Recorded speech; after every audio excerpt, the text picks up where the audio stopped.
Welcome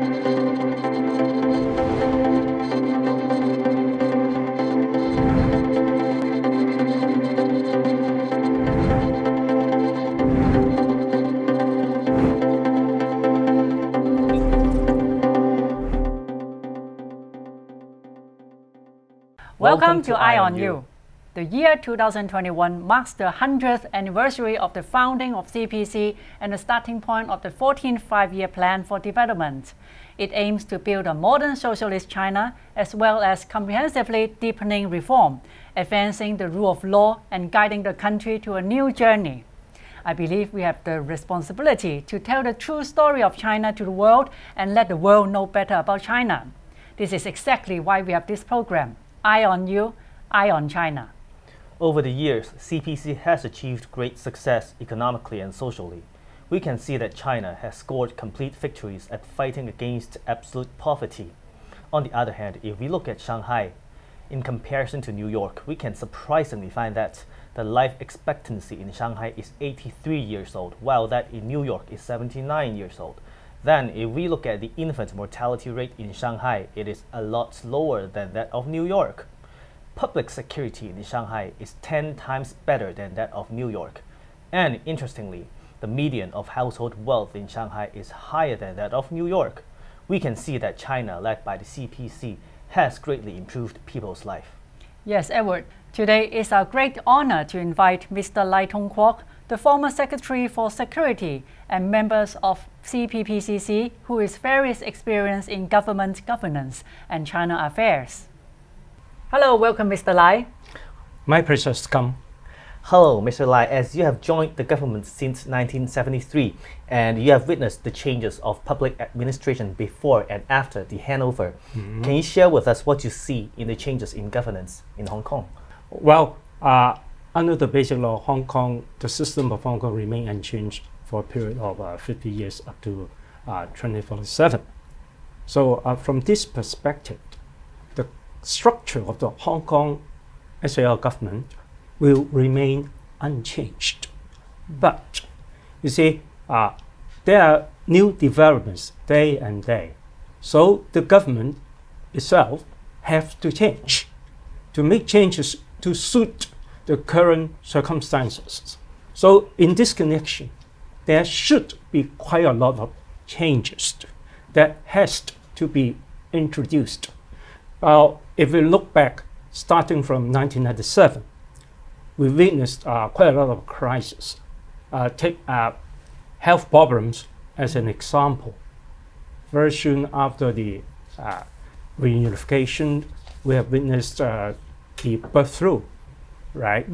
And then it's followed by SARS. And it's followed by swine flu. Right. And now we have the COVID-19 pandemic. Wherever we come across this kind of health problems, this kind of crisis, how are we going to react? How is the government going to lead the people of Hong Kong to react? That's a very, very important issue. As we have seen from what the government has done in the past, it gradually changes its tactics, the way they handle all these crises. And you see, just take COVID-19 for example. At the very beginning, we said that we are well prepared for that. But unfortunately, this is not the case, right? So we witnessed 4 different waves.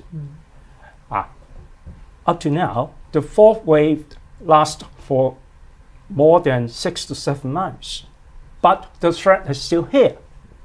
We have to rely upon vaccination. But very unfortunately, the vaccination rate is relatively low. And everybody has to come up with brilliant ideas how to tackle this problem, attract more Hong Kong residents to receive vaccinations. So the government has to take the lead to keep pace with the actual situation and to make changes. The American former President Obama, his election slogan is change. Well, in Hong Kong, under the basic principle of 50 years remains unchanged, we still have to conduct a lot of changes so that we can go with pace with the current developments. Yes, thank you very much. Mr. Lai, another question that I'd like to seek for your opinion is that the CPC has pledged to improve the living standard in Hong Kong. How would you describe Beijing's comprehensive governance over Hong Kong? Well, there's quite a lot of misunderstanding that under the one country, two systems concept principle, Hong Kong people rule ourselves. But this is in fact not the case. Firstly, Hong Kong is an inalienable part of the People's Republic of China. If you take a look at the Basic Law, Article number 1 states very clearly. Right. And Hong Kong SAR is established under Article 31 of the Chinese Constitution. So our basis of the Hong Kong SAR comes from the Constitution and the Basic Law. The Chinese government, as the ruling party of the country, of course, it has the power. Indeed, it is their duty to rule Hong Kong in accordance with the law laid down. So where is the law? The law is the Constitution. The law is the Basic Law of the Hong Kong SAR. Every power that the Hong Kong SAR political institution that it has comes from the authorization of the central government through the Basic Law. So the central government has the whole power of ruling Hong Kong SAR. You see, under Article 12 of the Basic Law, Hong Kong enjoys a high degree of autonomy and is directly under the central authorities. It is a special administrative region. Of course, under the country, Hong Kong is only part of a country. It's an inalienable part. So as a sovereignty, the central government naturally, and it is its responsibility to rule Hong Kong in accordance with the Constitution, in accordance with the Basic Law, and any other decision or law made by the NPCSC. And also that the central government will continue to exercise the comprehensive governance to safeguard the national security in Hong Kong. So what do you say about it? Well, they should have done so. You see, under Basic Law Article 23, the Hong Kong SAR is duty-bound to enact national security laws, right? But after 24 years, we are still unable to accomplish our duty and responsibility under the Basic Law. And we all know what happened in 2019, right? Yeah. The situation has deteriorated to such an extent that the central government must take actions to restore the law and order and to protect the national security, right? So they decided to enact a national security law for Hong Kong under Article 18 of the Basic Law.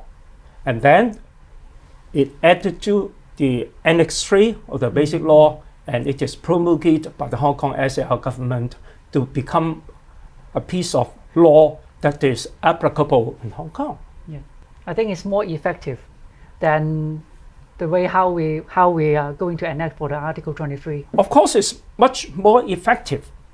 For example, if the Hong Kong SAR government now wishes to enact this national security law, firstly, you have to conduct a kind of consultation look what happened in 2003.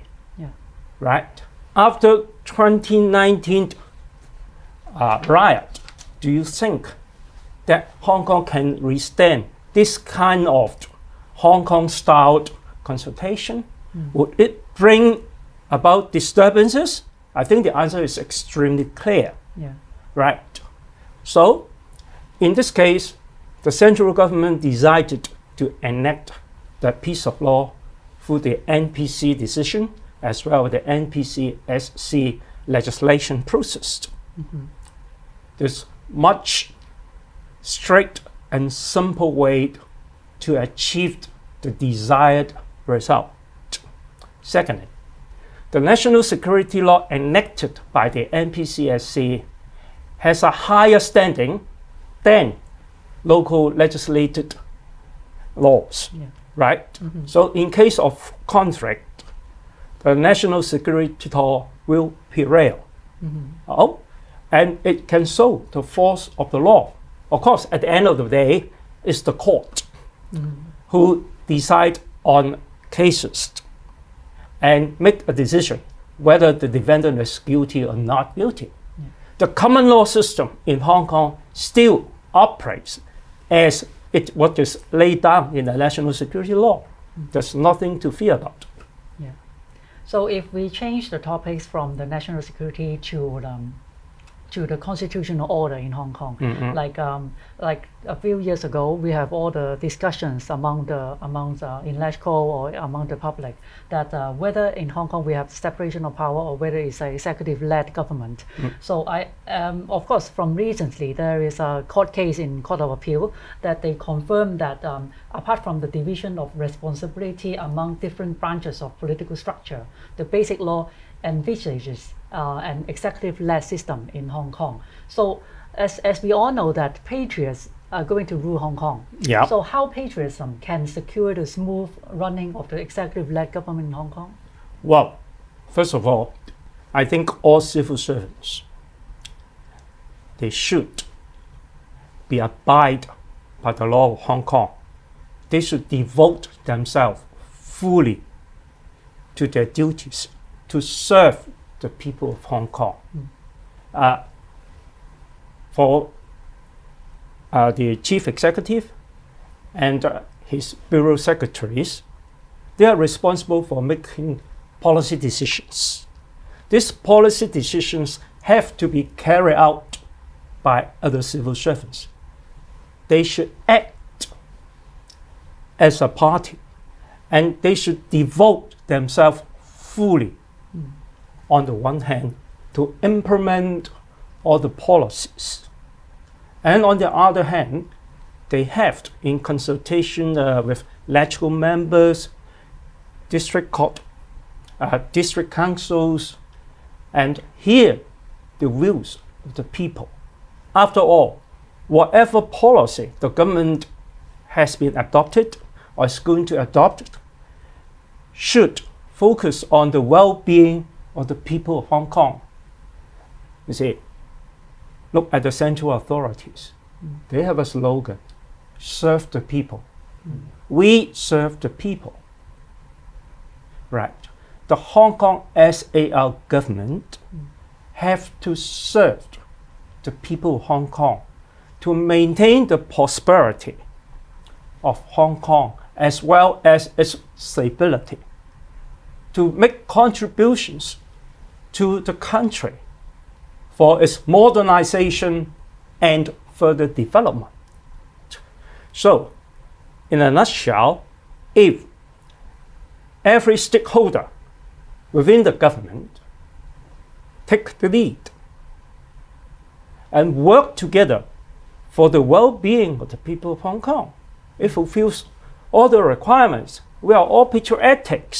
Whatever views I hold or you hold is exactly the same. Yes, some says that patriotic is rather vague terms. So, Mr. Lai, as what you have said just now, is a very clear term on how are we going to be a patriotic person.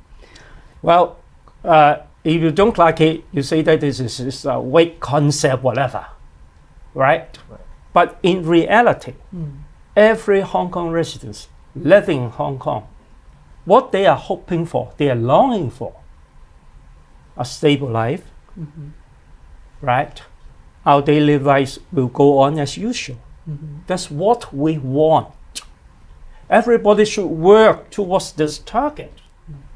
And since we all support the Hong Kong SAR system, and this system was promulgated by the central authorities, and then of course we support the country, so we are all patriotics. Yes, Mr. Lai, you have explained that civil servants who, with the principle of political neutrality, can show patriotism. Lately, we hear that there are calls for reform in the civil service system. How do you think the reform shall be done? Well, lots of work can be done, and I believe that it should be done in a gradual manner. Now, firstly, we all know that every serving civil servant is required to either make a declaration or to swear allegiance to uphold the basic law and the Hong Kong SAR, right? Okay, everybody has done that. And so far, according to the news reports, there are about 200 former civil servants who have decided not to sign the declaration, and they left the civil service. As a civil servant, the primary duty is to abide by the law, to carry on his duty faithfully, to support the government policy and carry out its policy. But very sadly, the term political neutrality has been misquoted, misused on a number of occasions. Some people tend to believe that this term means that I can say, I can do whatever I like. Very sorry. As a civil servant, you have a duty. That is to implement faithfully the government policy. And for more senior civil servants, they even have to defend the government policy. Of course, if they have certain views, they can express their views. But expression of a personal will is not equivalent to failure to faithfully implement your duty to carry out government policy. They are two separate issues, right?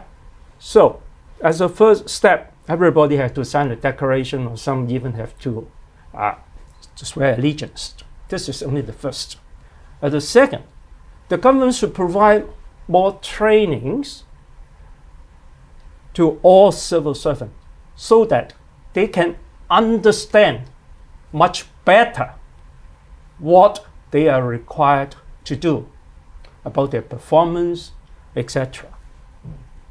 And in addition to provide them training, they have to monitor all civil servants' performance to ensure that they are acting in accordance with the law, in accordance with the laid down policy, in accordance with the established procedures and instructions. Put it in a nutshell, their duty is to serve Hong Kong people in accordance with law. That is their duty. And the government is duty bound to take the lead, to ensure all its employees are performing properly.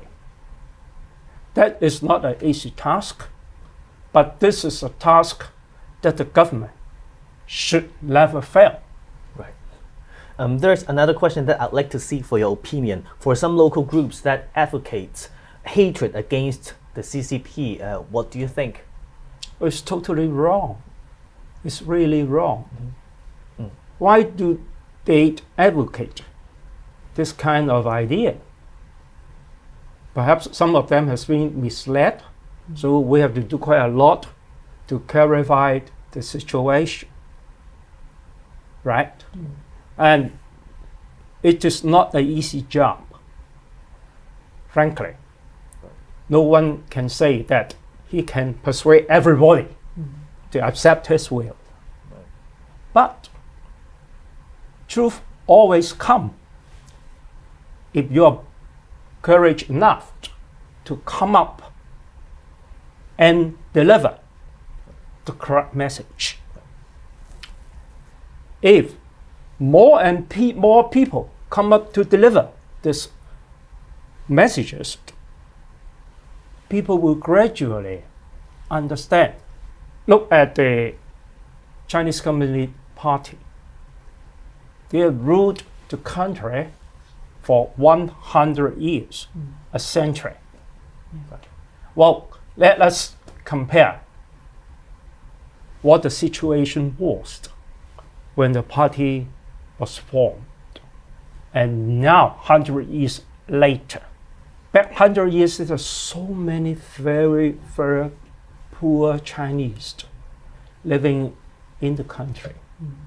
And now we are very proud that we have made a public declaration, promulgation, that we have left poverty.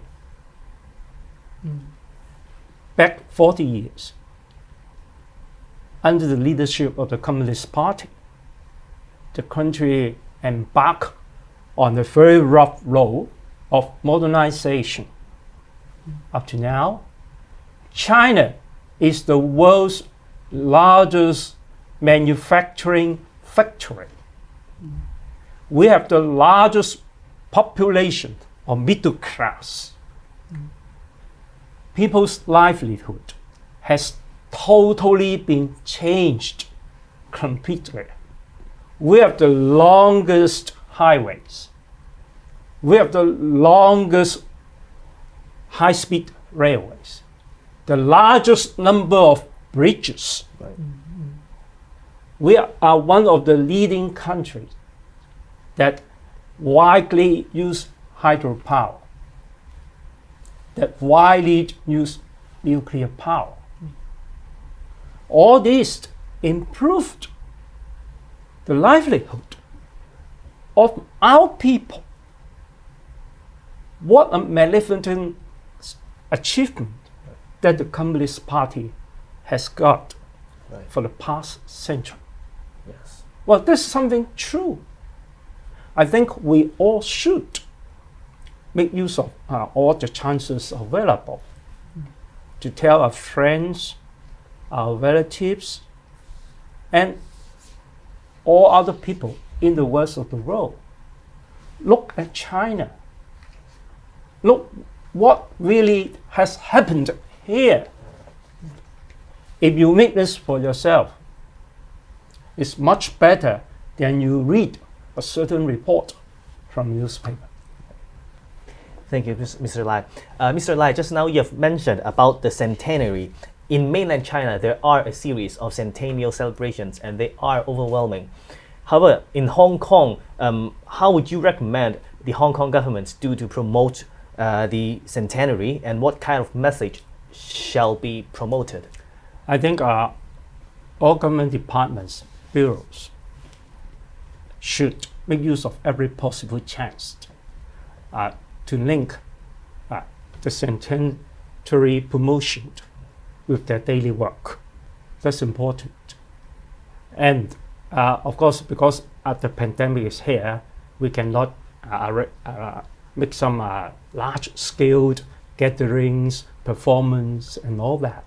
But it doesn't mean that in our daily lives, we cannot deliver this message. Everybody with this in mind, I think we can.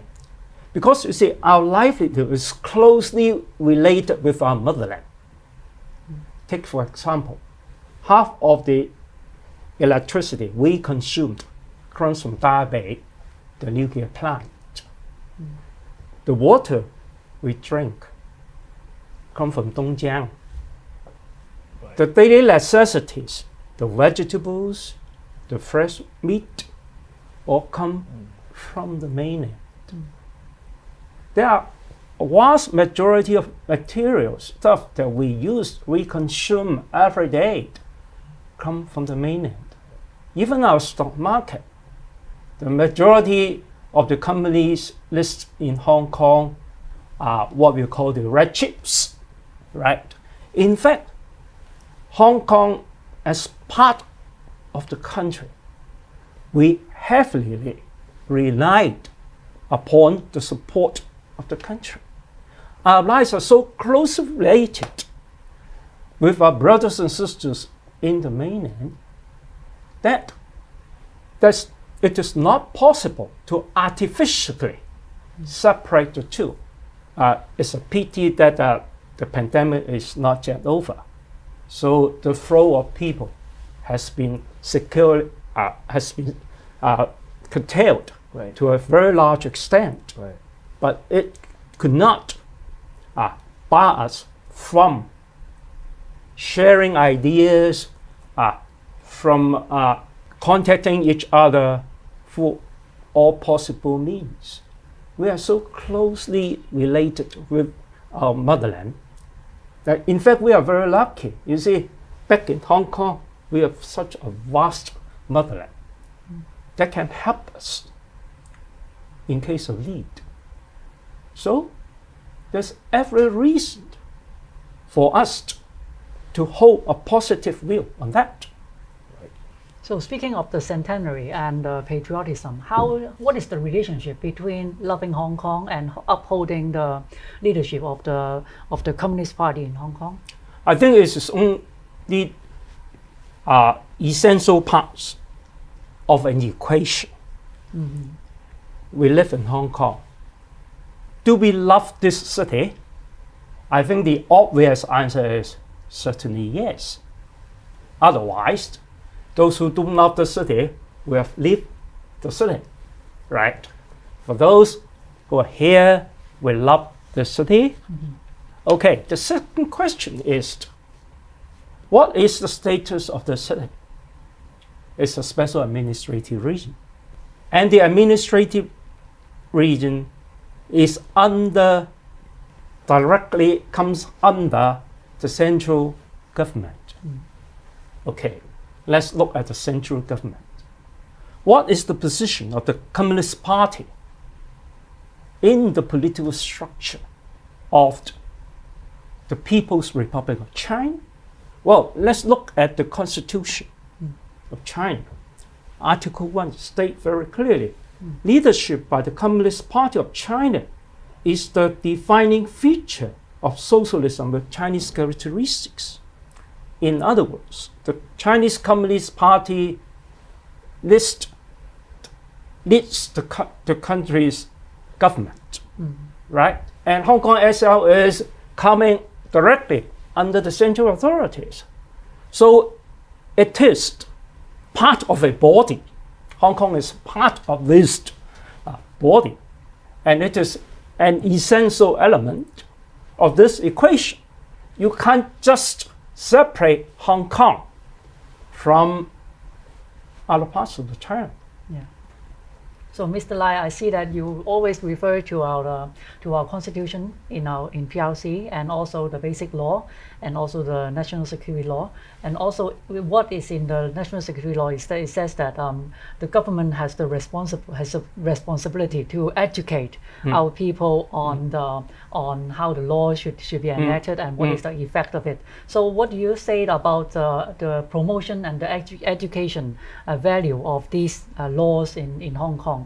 And should we start studying the PRC constitution as well?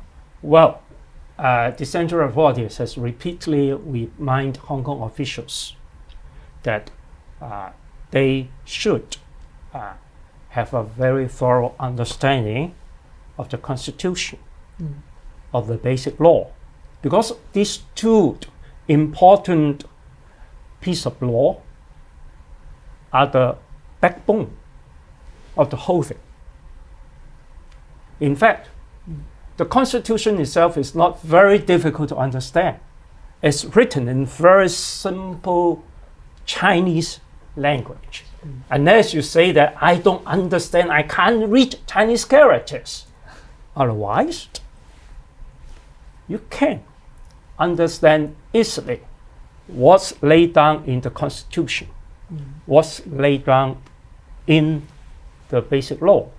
Okay, as for the members of the public, I think that the government should conduct constant publicity, educate people. What are the important issues under the Constitution? In fact, we don't have to read, to study the whole Constitution. There are only a few articles that is specially written for Hong Kong. And for the basic law, there are only 160 articles. It's not a difficult document. For members of the public, I do think that they can understand. But it's a bit unfortunate that in the past 23 years, the government only publicized certain part of the basic law, namely the fundamental rights of Hong Kong residents. We have the freedom of speech, freedom of movement, freedom of expression. We have the right of a vote. Yes, correct, 100% correct. We have all this freedom. But the basic freedom of Hong Kong residents is only a part. Of course, it's an essential part of the basic law. The most important article of the basic law is Article number 1. Hong Kong is an inalienable part of the PRC. That's most important because all our powers are derived and authorized by the CPG in accordance with the basic law. So, as a piece of what people sometimes call mini constitution, you have to accept the whole, but not one or two articles. You've got to accept the whole. You have to accept that Hong Kong is an inalienable part of the PRC. You have to accept that Hong Kong enjoys a high degree of autonomy. You have to accept that matters relating to foreign affairs, defense, etc., come directly the responsibility of the central government. You have to accept that mainland laws are not applicable in Hong Kong unless they are put into Annex 3 of the basic law and promulgated by way of either local legislation or promulgation to make it becoming effective. So we will accept the whole thing, not only one piece of article. It's a bit sad that in the past, people are being led to what is laid down in Chapter 3. And for other chapters, other provisions, I do believe that we have to do a lot more work. In particular, Chapter 1, the general principles of the basic law. You know, I can ask you, are Hong Kong students from primary to secondary, not to mention our university students, they have lessons on the basic law, not to mention lessons about Constitution, right? So it's a time now, the government, in particular the Education Bureau, they should take up this responsibility, as what I have just mentioned. Under the National Security Law, there's an article stipulating that it's the government's responsibility to do so. How we are going to do that? It's the responsibility of the Education Bureau. They have to do that.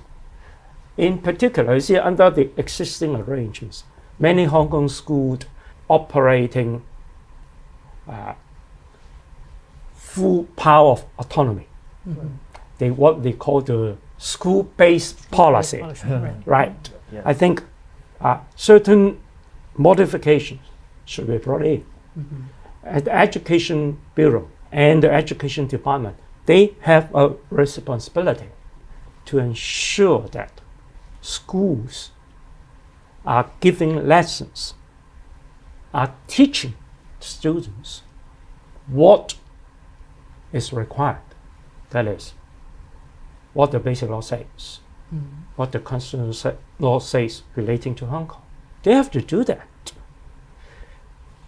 I cannot give you any example that any jurisdiction do not provide national education. Yeah. Right. They do. The Americans do, the British do, the Australians do, the Japanese do. Why Hong Kong does not? So apart from just reading the law, reading the basic law, how are we going to promote the patriotic education as well for the youth? Because we see that it's been missing for years. Like before the handover, we don't have the national education in this sense. And after 24 years, after the handover, what should we do to improve the situation? Well, there are quite a lot of vivid and lively examples. What I just mentioned earlier. When you go home, you want to wash your face, you take a bath, you turn on the tap, you have water. In the 1960s, Hong Kong was in great shortage of water, fresh water. So we only got water supply every 4 hours for every 4 days. But after the 70s, we never experienced this. Have you experienced this? No, of course not. Maybe too young. Of course not. Why not? Because the mainland has built a very big pipe, and then water from Dongjiang comes through the pipe to Hong Kong reservoirs. So it solved one of our major problems for electricity. If we don't have the supply from Daya Bay, you just can't imagine you can switch off your air conditioner in this very hot summer, right? There are vivid, quite a lot of examples. So we have to ask, all these daily necessity stuffs, where do they come from? Is it a must that the mainland authorities have to give all this to you? Not necessarily, yeah. Not necessarily. Really not necessarily, right? So you start from the very basic, and then you put it back to your theory. Where does it come from? What backs up these? So at the end of the day, you can come to one conclusion. It's the law, it's the system that protects us all. If you love the city, you should treasure the system. And that's patriotism. Yeah. So as we all know that the Communist Party we have a great confidence over this, and it's all come from the performance in social governance, the economic development, poverty alleviations, safeguarding the sovereignty, fighting against COVID, and the struggling with the West, especially to the US, to protect China's interests in recent decades. So for us in Hong Kong, what should we do to counter those pointless complaints and groundless accusation from the outside world? Come up and speak loudly. Don't be afraid. Tell people the truth. You see, after the disturbances in 2019 and after the enactment of the national security law, the Western media have said that the one country, two system is dead. Are we?